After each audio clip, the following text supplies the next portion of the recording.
متی 21 باب 12 آیت سے 17 آیت تک، صفحہ نمبر 24 اور 25۔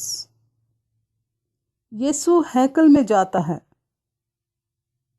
اور یسوع نے خدا کے ہیکل میں داخل ہو کر ان سب کو نکال دیا جو ہیکل میں خرید و فروخت کر رہے تھے، اور صرافوں کے تختے اور کبوتر فروشوں کی چوکیاں الٹ دیں، اور ان سے کہا، لکھا ہے کہ میرا گھر دعا کا گھر کہلائے گا، مگر تم اسے ڈاکوؤں کی کھو بناتے ہو۔ اور اندھے اور لنگڑے ہیکل میں اس کے پاس آئے، اور اس نے انہیں اچھا کیا۔